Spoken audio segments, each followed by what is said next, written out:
नमस्ते दोस्तों, कैसे हैं आप सब। आज मैंने इससे अपनी पहली वीडियो में भी थायराइड और माइग्रेन के विषय में कुछ बताया था। वो सभी एक्सरसाइज सम्मिलित हैं। इसके अलावा जो ज़्यादा असरकारक एक्सरसाइज हैं माइग्रेन थायराइड के बारे में, और इससे देखो ये सभी कुछ बीमारियां हैं जो कॉमन हो गई हैं उम्र के हिसाब बढ़ते हिसाब से या खाने पीने के बदलते ढंग से। ये कई बीमारियां हैं जो कॉमन चल जाती हैं और इंसान को धीरे धीरे घेर लेती हैं। एक तो हमारा high blood pressure, migraine, thyroid, spondylitis, और या उसी से फिर सर्वाइकल बन जाता है। तो इन सभी, और एक एसिडिटी की समस्या बहुत ज़्यादा है।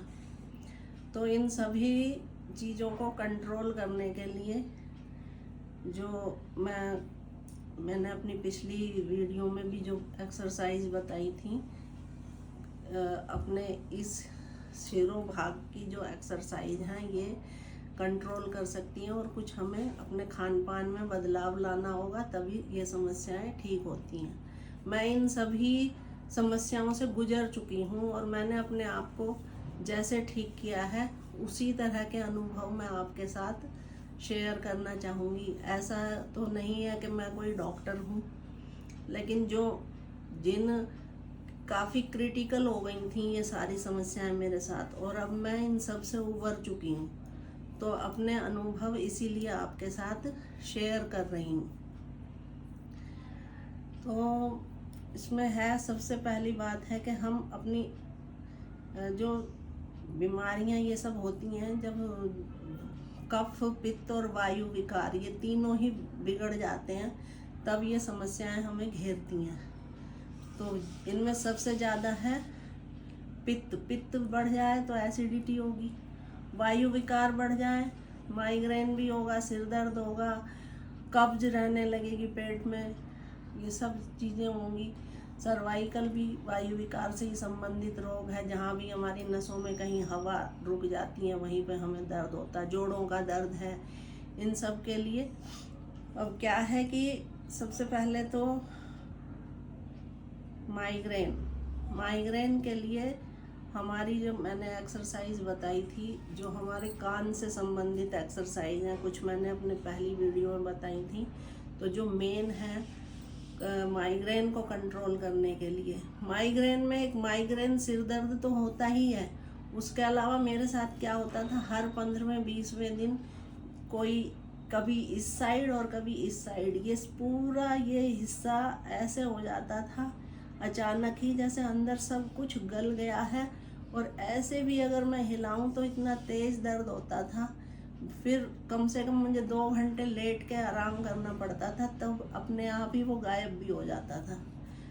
तो उसके लिए जो मैंने एक्सरसाइज की हैं, एक तो जो ऐसे अपनी दोनों फिंगर इस तरह से हाथ की कैंची बनाओ और कान के दोनों तरफ मसाज करनी। ये हथेली से ऐसे अपने कान दबा लो, हल्के हाथ से, ज़्यादा भी दबाव नहीं, ज़्यादा कम भी नहीं, मीडियम दबाव से कान को दबाओ और इस तरह से 8-10 बार एक साइड से, फिर रिवर्स, ऐसे दिन में जब भी समय मिले 4-5 बार कर लो, सोते उठते जागते, सुबह दोपहर शाम। ये है। दूसरा जो गर्दन है, गर्दन की ये वाली एक्सरसाइज बहुत ज़्यादा आराम देगी। दाएं बाएं गर्दन 8-10 बार घुमानी है, ऊपर नीचे, फिर 3-4 राउंड एक साइड से और 3-4 राउंड दूसरी साइड से। दूसरा, खड़े होकर नहीं कर सकते, बैठे बैठे भी ये एक्सरसाइज हो जाती है, ये करनी है ऐसे ऐसे, जिधर हमारा हाथ जाएगा हमारा गर्दन भी उसी साइड में, हम हाथ को देखना है, नज़र इस तरह से कम 50 बार 60 बार दिन में। ये वाली एक्सरसाइज सबसे ज़्यादा असरकारक है माइग्रेन की समस्या को ठीक करने के लिए। माइग्रेन के साथ साथ स्पॉन्डिलाइटिस भी ठीक होगी, सर्वाइकल भी ठीक होगा, कंधों की जकड़न भी ठीक हो जाएगी। तो ये वाली एक्सरसाइज हमें अवश्य ही रोज करनी है। थायराइड में भी इससे आराम मिलेगा, क्योंकि हमारी गर्दन की भी एक्सरसाइज साथ साथ हो रही है। अब गर्दन के लिए, थायराइड के लिए ये मसाज तो करनी ही है, ये वाली कम से कम 40 बार ऐसे हाथ को इस तरह से मसाज देनी है, 30-40 बार ऐसे ऐसे। और एक होता है सिंहासन, ज़्यादा भी नहीं कर पाते, खांसी उठती है ज़्यादा, तो आराम से करना है, जितना हमारा गला कंट्रोल कर सके। जीभ बाहर निकालनी है और इस तरह से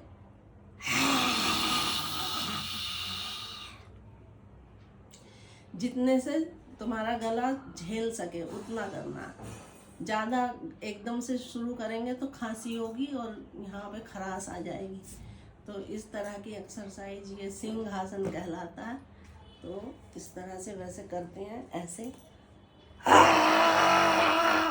ऐसे ज़्यादा करने से होता है, लेकिन मीडियम नॉर्मली 8-10 बार करो। धीरे धीरे अभ्यास बढ़ेगा तो प्रॉपर वे में कर पाएंगे। एक होता है अपनी सांस को, नाक को दबा के सांस लेनी है अंदर की तरफ। यहाँ पर गर्दन सटा के बंद लगाना है और फिर धीरे धीरे सांस छोड़नी है। नाक सिकोड़ के, गला सिकोड़ के, गले को ऐसे करके सांस अंदर भरनी है, यहाँ पर ठुड्डी सटानी है और फिर धीरे से सांस को छोड़ना है, कुछ इस तरह से।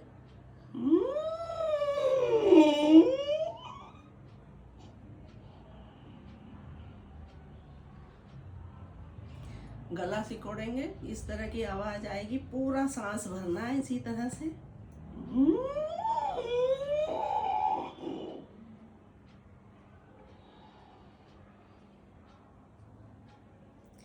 तो ये 8-10 बार ये दोनों आसन हमें करने हैं, तो इससे हमारी थायराइड को बहुत आराम मिलेगा। एक यहाँ पर थायराइड के पॉइंट होते हैं। ये हमारा जो अंगूठा है हमारी गर्दन और ये सिर को दर्शाता है, ये गर्दन है, ये हमारा समझ लीजिए सिर है।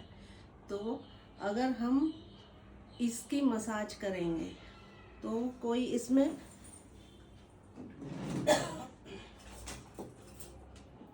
इस तरह का एक गोल पेन ले लो या स्केच पेन ले लो और इस तरह से ये दोनों हाथों के जो अंगूठे को यहाँ पर अच्छा दबाव देके 40-50 बार एक साइड, फिर दूसरी साइड, इसी तरह से।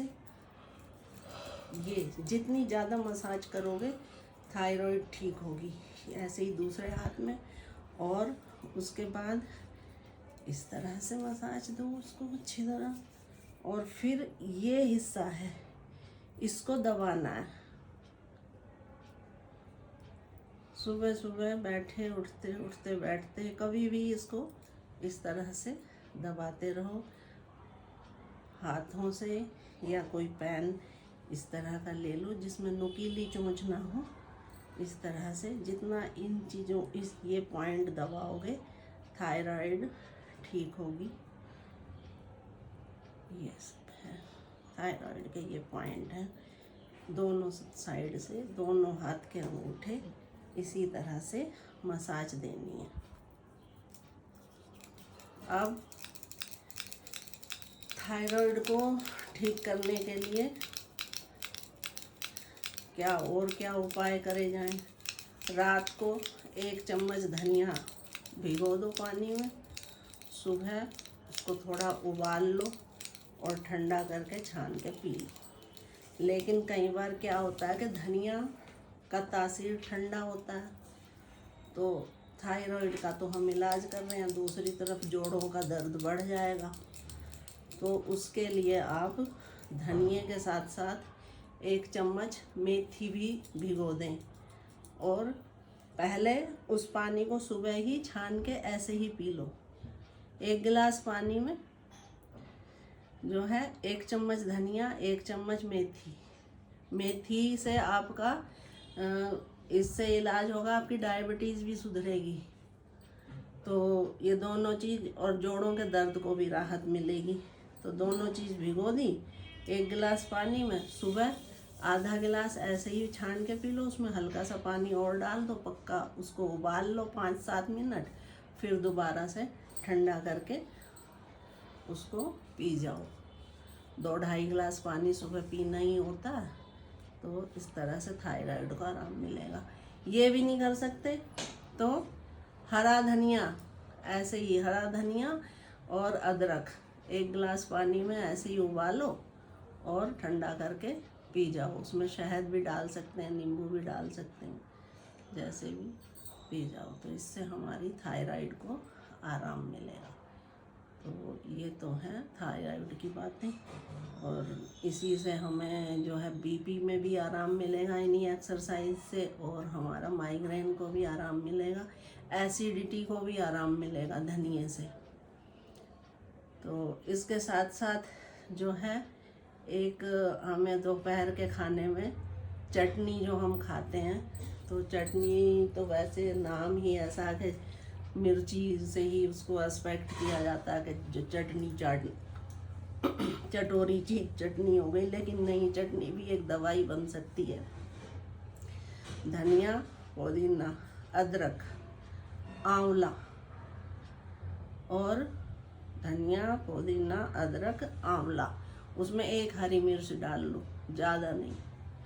तो ये सारी चीज़ें फ़ायदा करेंगी। पीस लो, उसी में थोड़ा जो है जीरा पाउडर डाल लो और ज़रा सी हींग डाल लो, 2 कली लहसुन भी डाल लो, प्याज डाल लो, 1 बनाओ चटनी।